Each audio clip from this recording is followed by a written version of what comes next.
Բարև ձեզ հարգելի հայրենակիցներ, ես Մարատ Հակոբյանն եմ Կիևից։ Այսօր Պուտինի կողմից Ուկրաինայի դեմ սանձազերծված ցեղասպան պատերազմի 1207-րդ օրն է, բայց խոսենք մեկ այլ պատերազմից, աշխարհում սկսվել է նոր պատերազմ, որի վրա անմիջապես սկսեց PR-ով զբաղվել Թրամփը, սակայն այսօր կարճ եթերում ուզում եմ խոսել ոչ թե նրա մասին, այլ մեր հայրենիքի շուրջ վտանգների մասին։ Նախքան հիմնական թեմաներին անցնելը, ներկայացնեմ մի քանի ռազմական դրվագ ուկրաինական ռազմաճակատից, բացի օկուպանտների ոչնչացումից առաջնագծում Ուկրաինայի զինված ուժերը նաև հետևողական կերպով իրականացնում են Ռուսաստանի ապառազմականացում։ Ուկրաինայի պաշտպանական ուժերը գիշերը հարվածել են 2 ռազմարդյունաբերական գործարանների Ռուսաստանի տարածքում, որոնք ներգրավված էին պայթուցիկ նյութերի եւ արկերի արտադրության մեջ։ Դրանցից մեկը Սամարայի մարզում, այդ գործարանը համարվում է Ռուսաստանի ռազմարդյունաբերական համալիրի առաջատար ձեռնարկություններից։ Ըստ ուկրաինական գլխավոր գենշտաբի պայթյուններ եւ հրդեհ է արձանագրվել այդ արդյունաբերական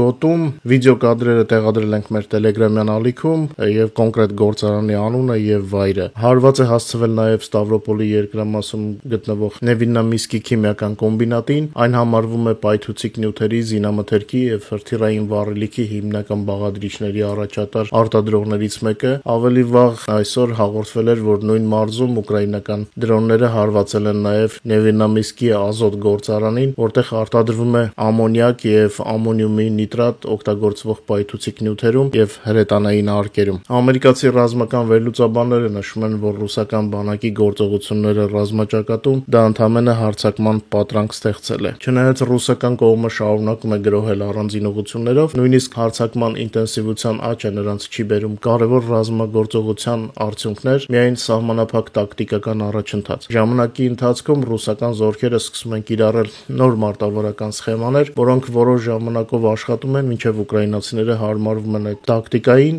Ըստ ամենայնի, հենց դա է տեղի ունենում մի քանի ուղղություններով մայիսից սկսած։ Եթե հիշում եք, ռուսները խոսում են ամառային հարձակման մասին, բայց բոլորը գիտեն, որ մեծ ուժեր չունեն, բայց պետք է պատրանքը ստեղծել, հա։ Պուտինի հիմնական խնդիրը նրանում է, որ նրա բանակը կախված է անընդմեջ դաժան հարվածներից, որոնք վաղուց արդեն վերածվել են սովորական ապտակների։ Մեծ գրոհի պատրանքի ստեղծումը կայանում է նաև նրանում, որ ռուսական զորքերը չլուծելով որևէ հարց, չկատարելով առաջադրանքները, օրինակ Դոնբասում, փորձում են մտնել այլ մարզերի տարածք, թեկուզ մի 100 մետր, որպեսզի այդ պատրանքը միսու արյուն ստանա։ Բայց 21-րդ դարում, երբ բոլորը կարող են տեսնել, թե որտեղ են ռուսները, ռուսական զինվորականները ճիքեր են գործադրում գրոհ պատկերել, այսպիսով պարզ է դառնում, որ դա զուտ պատրանքի ստեղծում է Պուտինի քմահաճույքը երևի կատարելու համար, կամ որպեսզի նա հետո դա Թրամփին վաճառի որպես առաջխաղացում։ Ռուսները ամբողջությամբ չեն գրավել նույնիսկ Լուգանսկի մարզը, այլ չասան, որ Դոնեցկի մարզում դեռ մի քանի տարվա գրոհելու ունեն, եթե կարողանան ուժեր գտնել։ Բայց այս ֆոնին ռուսները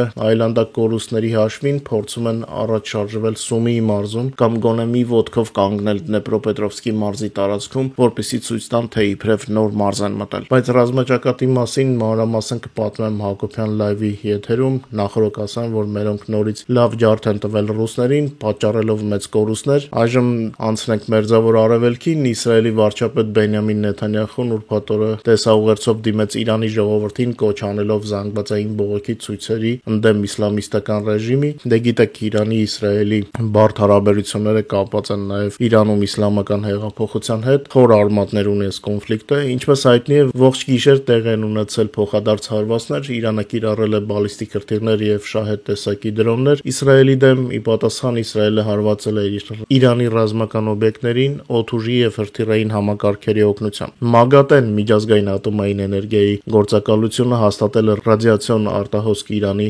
Նաթանզ քաղաքում գտնվող օբյեկտներից մեկում, իսկ Թեհրանը միանգամից չէ, բայց աստիճանաբար ընդունում է իր սպանված գեներալների կորուստը։ Իրանում խոցվել է ուրանի գործարանը, որտեղ արտադրվում էր մինչև 60% հարստացված ուրան։ Այս մասին հայտարարել է ՄԱԳԱՏԷ-ի ղեկավար Ռաֆայել Գրոսին։ Նա նշել է, որ Նաթանզի ստորգետնյա արտադրամասերի վրա հարձակման նշաններ չկան, սակայն էլեկտրամատակարարման օբյեկտների վրա հարվածներ է կարող են վնասել ցենտրիֆուգաները, Նաթանզի ատոմային օբյեկտում հայտնաբերվել է ռադիոլոգիական եւ քիմիական աղտոտվածություն, ասել է Գրոսին։ Միևնույն ժամանակ Ադրբեջանում սկսում են ստուգել երկրում ռադիացիայի մակարդակը, իսկ Ռուսաստանում կանխատեսում են նավթի գների բարձրացում։ Ինչու են ռուսաստանցիները ուրախանում նավթի գների աճի ակնկալիքից, հասկանալի է, բայց ինչու է Ադրբեջանը սկսել ստուգել ռադիացիայի մակարդակը, առաջացնում է որոշակի հարցեր։ Ադրբեջանական մամուլի տվյալներով Իրանում տեղի ունեցած իրադարձություններից հետո ատոմային հետազոտությունների բաժնի մասնագետները գործուղվել են Աստարայի շրջան ռադիացիոն մակարդակը ուսումնասիրելու նպատակով։ Աշխատանքները արդեն ավարտվել են սահմանամերձ Աստարայի տարածքում, իսկ այժմ շարունակվում են երկրի այլ տարածքներում։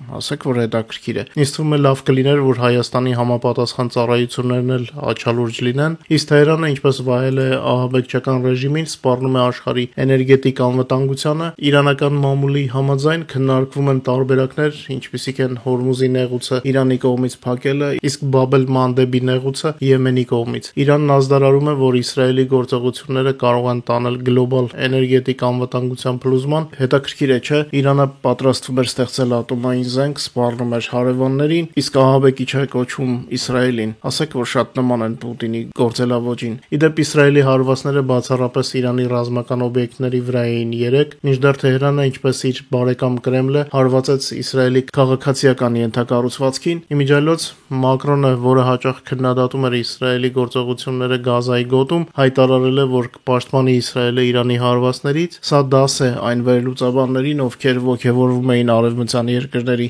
Իսրայելին քննադատելուց։ Դա ինչ ասենք, թեորետիկներ են, էլի, ինչպես ասում են, դիվանի վերլուծաբաններ։ Իսկ մենք կհետևենք իրադարձություններին, այս պահին այսքանը, հնարավոր է կլինեն նոր եթերներ, միավորվենք ու պահպանենք մեր Հայաստանը, իսկ ռազմաճակատի մասին լուրերը կթողարկենք մի քանի ժամից Հակոբյան լայվ ալիքով, անփորձանք, հարգելի բարեկամներ։